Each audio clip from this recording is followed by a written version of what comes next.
Presenting now is Yemisrach Eshetu.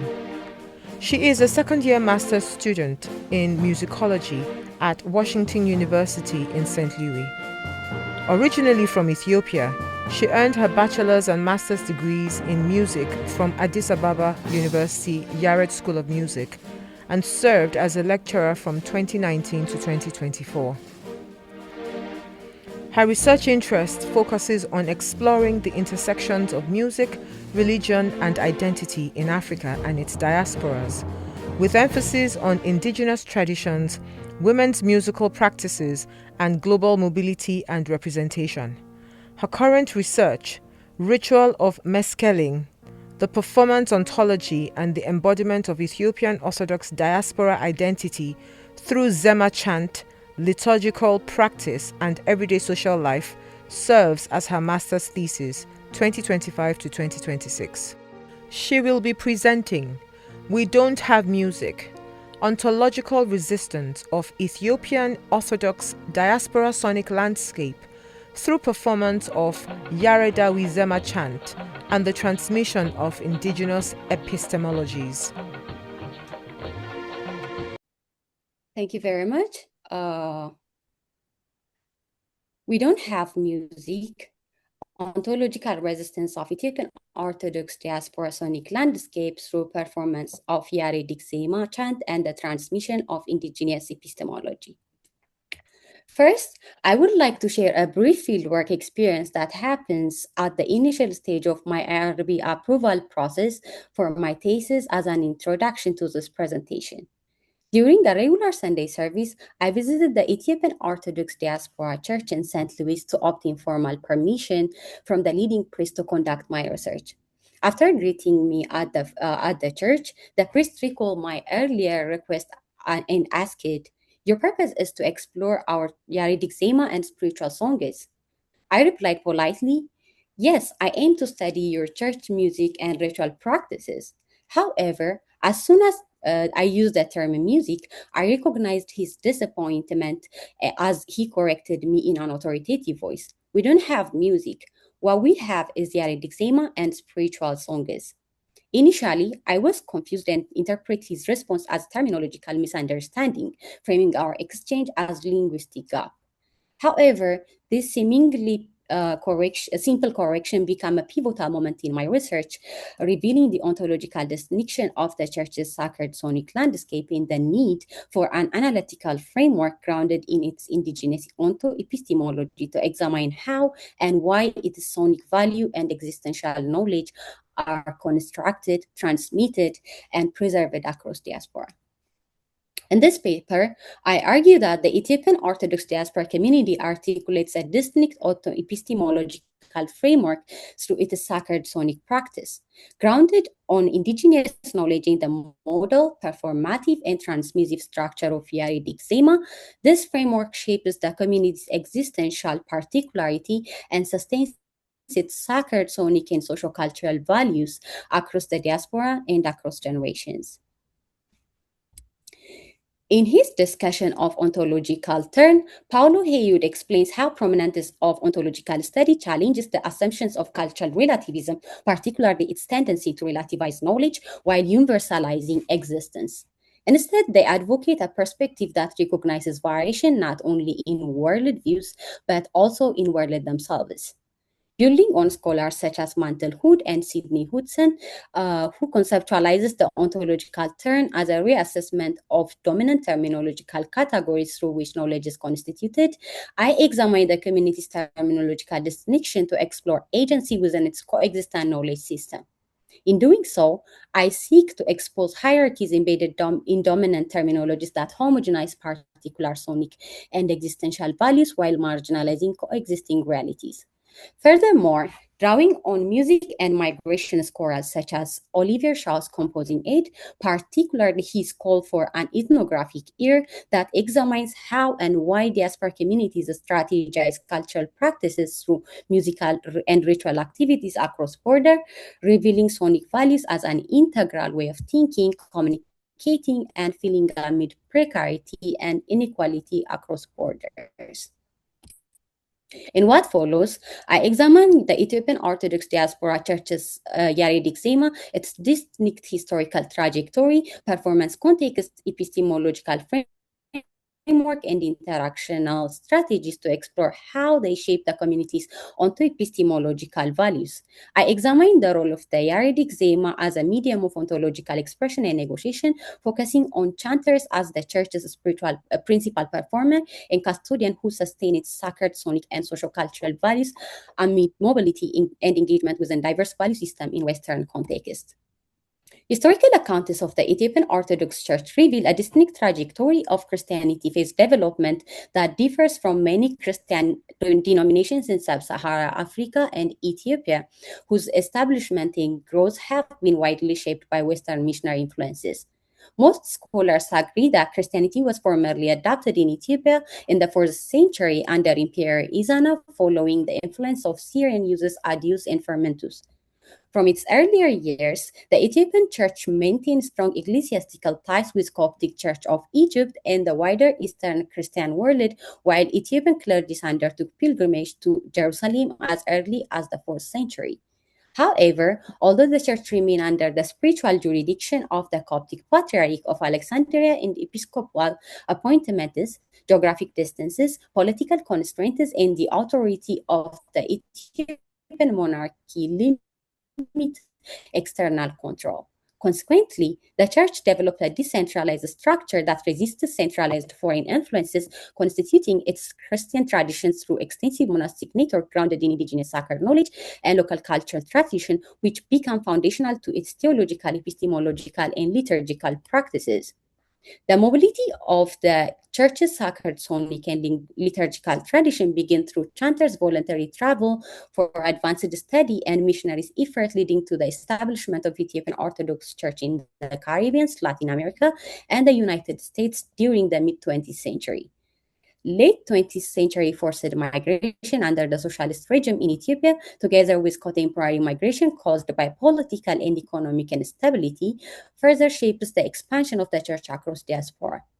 The Ethiopian Orthodox community in St. Louis reflects this trajectory of mobility. Established in 2006, following the leading priest's arrival from Italy, the congregation includes older adults, youth, and first and second generation, and its population continues to grow with the arrival of new members each year. Yaredawi Zema way of existence. The Ethiopian Orthodox diaspora sonic landscape illustrates an African sonic tradition which within a distinct ontology that sustains its original system of knowledge through coexistence rather than hybridity or transformation into a new musical form in its interaction with Western culture. In representing African music, Kofi Agawu discusses that foreign modes of expression sometimes retain their original forms in the new environments, sometimes transform indigenous forms, and sometimes have no impact at all on indigenous forms, merely coexisting with them. According to the Ethiopian Orthodox Church's historical account, a prominent Ethiopian Orthodox scholar of the 6th century developed the church's sacred Zema, including its principles, chants, and liturgical instruments.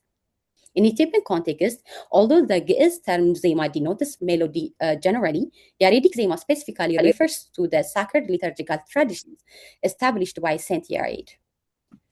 According to his biography, before his Zema establishment, there was no singing of hymn and spiritual songs in a loud voice to well-defined tones, but men murmured them in lower voices.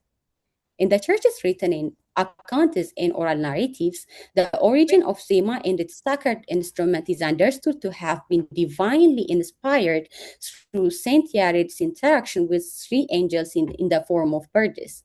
Consequently, neither his composition nor his expertise were regarded as a result of learning, but a matter of inspiration from the divine. Saint Yared composed the Degwa, a collection of hymns performed before the Mass on Sundays and religious festival, along with other books used throughout the year. One of the deacons from the church asserts, every society has its own symbol and identity that distinguish it from others. We have our own identity. God has established these modes and chants for us as a way to worship Him. And we Ethiopians are privileged to receive the Zema chants from God through Saint Yared. According to the prominent Ethiopian ethnomusicologist Ashenafi Kebede, Yaredic silt possess distinct sonic quality that shapes their symbolic and liturgical function, sonic identity, and emotional expression through their intervallic relations, octave ranges, performance styles, and psychological implications. Rather than functioning as a fixed pitch system, the three tonal principles or silts, Ge'ez, Ezel, and Ararai, serve as a framework that guides melodic movement, vocal expression, and liturgical interpretation within Zema practice. The Ge'ez silt, symbolic of the father, is hard, strained, stark, and dry, characterized by a commanding and proclamatory style with elongated utterance, incantatory delivery, and sudden shift in tempo and dynamics. It serves as a base for other silts. Ezel, the second silt associated with the same features, affecting melodic, gentle, and sweet notes often chanted after Ge'ez. Sung primarily in lower register, it conveys an intimate and tender tone, especially during the church's fasting season. Its mixed character, drawing from Ge'ez and Ararai, produces distinct modulation and comparatively lengthy lyrical phrasing. Ararai is characterized by lighter, deep, and more sudden chants that reach the highest vocal range and feature complex melodic lines, frequently performed during fasting, Lent, Passion Week, and funeral liturgies. Ararai may follow Ge'ez but not Ezel.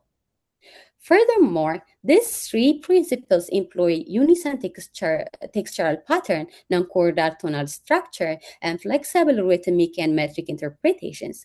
Their melody passages are shaped by textual phrasing rather than fixed Western metric pattern and rely heavily on call and response structures.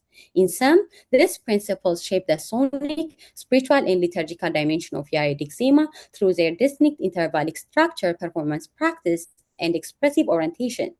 I will now play a sample recording taken from a YouTube video that demonstrates these three Zema solstices.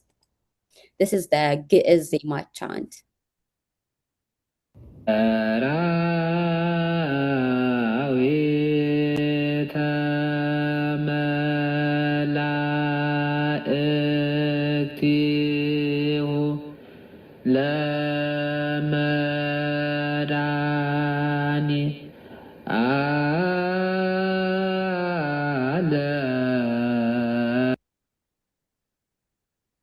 And this is Israel.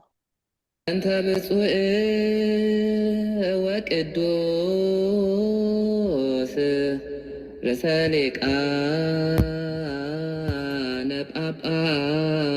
ጳጳሳት አባ ገሌ ወብፁዕ ጳጳስነ. And this is Ararai.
The mobility of Yaredawi Zema and its performance by chanters serve as a central mechanism for sustaining and transmitting the Church's sonic value and indigenous epistemology across the diaspora.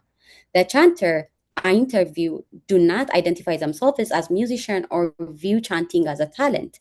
Rather, they understand it as a divinely calling to serve God and guide the community through sacred sound and social practice. As prominent ethnomusicologist Kay Kaufman Shalamai noticed, the chanter must be the one who found the church, because without the chanter, the liturgy cannot be performed or the community cannot be guided and guarded. Due to this reason, through early training in the church's school of Zema, chanters are required to develop sonic expertise and theological knowledge, enabling them to exercise authority in reconstructing, negotiating, and preserving communal, spiritual, and sociocultural values across borders.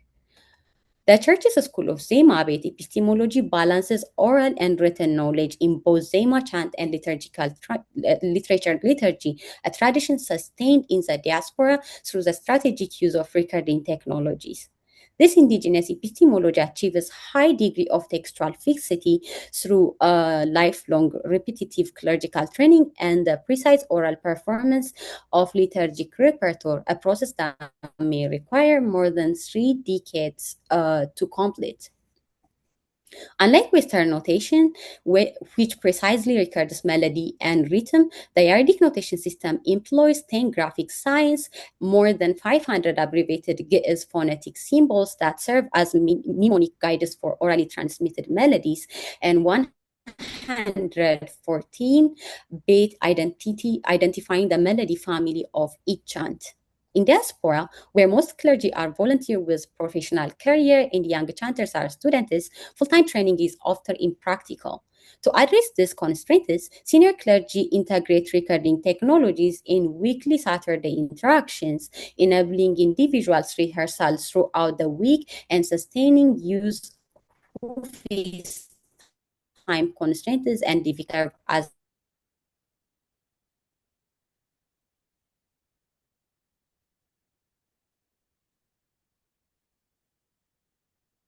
written Western notation system, creating preserves the oral performance while maintaining the integrity of the chant's indigenous epistemology and supporting its transmission across generations.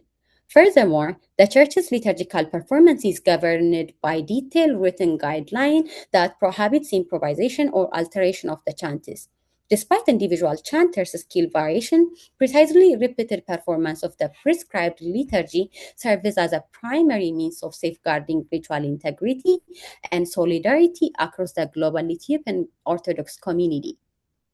Additionally, the Ethiopian Orthodox diaspora community sustains the integrity of its sacred sonic landscape by restricting the incorporation of Western musical system and instrumental practices. Yaredawi Zema mode spiritual chants and sacred instruments such as meqamia, tsenatzel, and kabaro are reserved exclusively for liturgical use, while trained chanters are expected to avoid secular performance. Western instruments, diatonic scales, and related musical practices are excluded from the sacred sonic domain as unsanctified for the church performance practice. However, the church selectively incorporates Ethiopian folk melodies recognized as secular cultural heritage by recontextualizing their lyrics for religious observances. This selective engagement illuminates that the strategies used to preserve sonic epistemology value from Western musical influences while maintaining flexibility towards local cultural practices through the recontextualization and transmission of cultural heritage across diaspora. In sum, the Ethiopian Orthodox diaspora community presents its sacred sonic practice not as a subset of music, but as a distinct mode of being and knowledge production, underscoring the need to understand it on its own terms and in its own language. With this framework, sacred sonic practice, its repertoires, and the chanter's role in performance and the transmission of indigenous epistemology constitutes a primary source of agency, legitimizing value and negotiating their place within distinct regimes of value. The preservation of Yaredawi Zema in its original form, its repetitive performance practice, and restriction on integration within Western tonal system, instrumental culture, and performance convention function as a key mechanism of epistemological assertion. These practices actively negotiate sonic boundaries while asserting sovereignty over the construction, performance, and transmission of value across geographical borders and generations.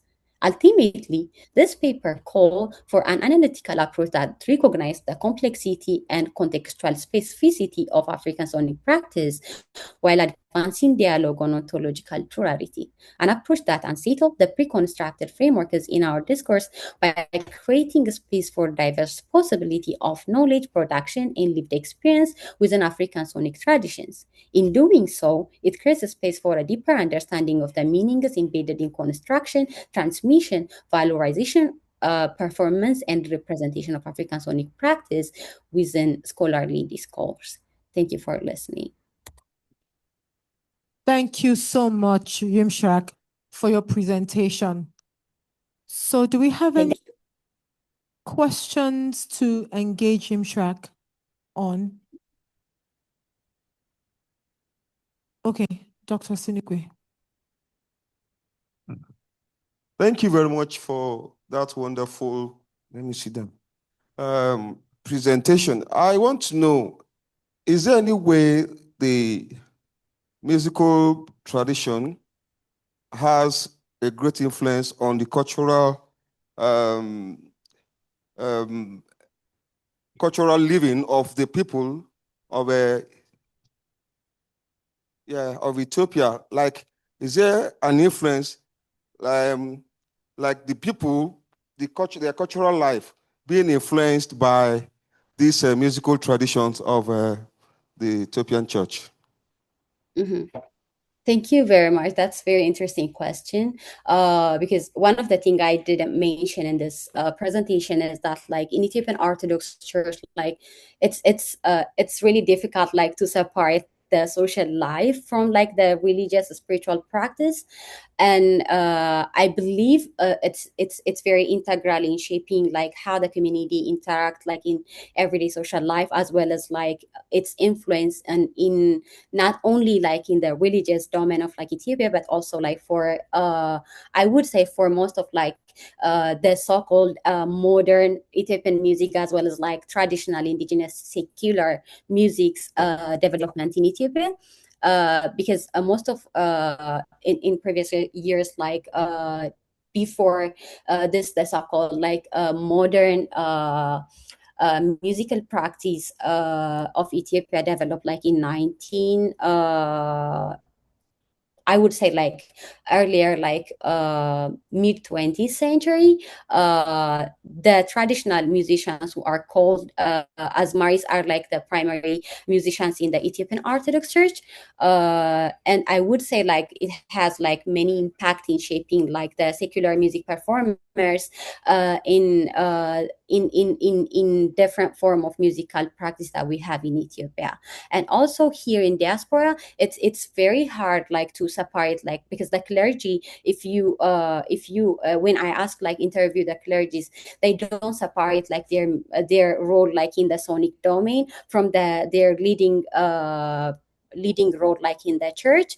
And I would say that, like, the church indigenous epistemology is, like, very much structured to make them enable and like, expertise and equal emphasis for the sonic domain, as well as for their theological formation, for their historical knowledge of the church and even, like, the nation, and also, like, they have, like, this authority in guiding and guarding the community in everyday social life as a leading figure. So I would say, like, they have, like, plenty impact that you cannot cover, like, with this kind of, if we delve on that one, like, it will be, like, a different presentation as well.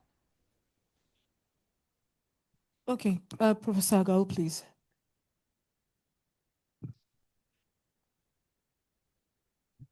Thank you. I enjoyed your paper, and I wanted to ask you something you said in the conclusion, that the tradition that you are dealing with has to be understood on its own terms, I think, and you put well, two-part question, and these are sort of trivial questions, but one, are you aware of other traditions that can be understood on other terms, but not on their terms?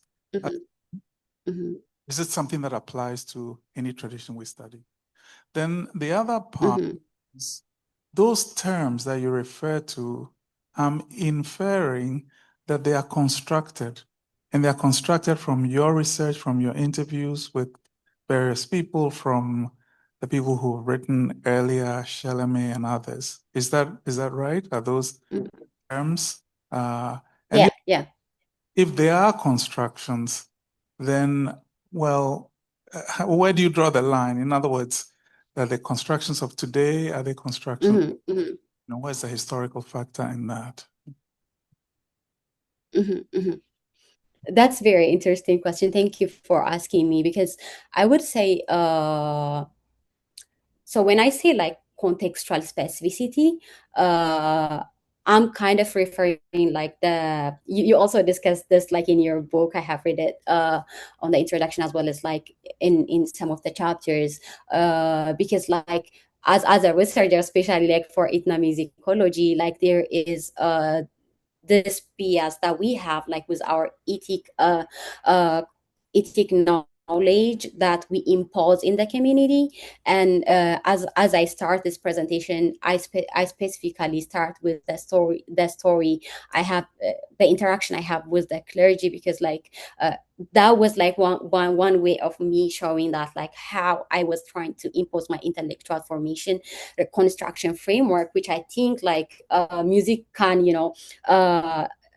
can contextualize or like can hold like the value of like Ethiopian Orthodox Yaredawi Zema. So I would say like for me, as ethnomusicologists, like the importance is like kind of like using like the fieldwork or like our interaction within the community that we studied as a space of disorientation and orientation in a way that challenges like our thoughts and our preconstructed frameworks. For example, me, I'm not ground like I'm not Ethiopian Orthodox, part of the Ethiopian Orthodox community. My background is like in Protestant Ethiopian churches. I would say my intellectual formation was like more of like within the Protestant church sonic practice, and also I would say like because I was trained like in academic spaces, especially like Yaredawi School of Music at Addis Ababa University, like we mostly use like classical musical frameworks and Western academic terminologies and everything in our academic training. So I would say like as a researcher, my positionality is kind of complex in a way that I can impose my own ethic framework like on the community's value system. So one of the perspective I was trying to imply with that statement is this one. The other one is I would say like it's very important like to understand contextual variations. By context, for example, like the periodical contextual variations, like understanding, even though like for example, as Ethiopian Orthodox Church, like if you even though like we think like it's a global culture for that church, but like we have to be specify like what is the value for Ethiopian Orthodox Church and St. Louis, because I believe that like historical context is spaces like sites and also social political and cultural contexts and the interaction that we have with different regimes of value shapes like and recontextualize how we value and engage in our construction of sonic domains. And I believe that like as a researcher, like we have to decolonize and like unsettle the ideas and thoughts that we have when we engage a different cultural practices in African tradition in a way that in the interaction creates like unsettlement and disorientation and like give a space for ideal exchanges. Yemisrach, okay. Thank you so much, Yemisrach. Thank you for your presentation and for, can we all give her a round of applause, please? Well, thank you so much for engaging. You have a question on the chat box, so please could you engage with the person, our online participant who asked the question. Thank you so much, Yemisrach. So we go on to the next presentation.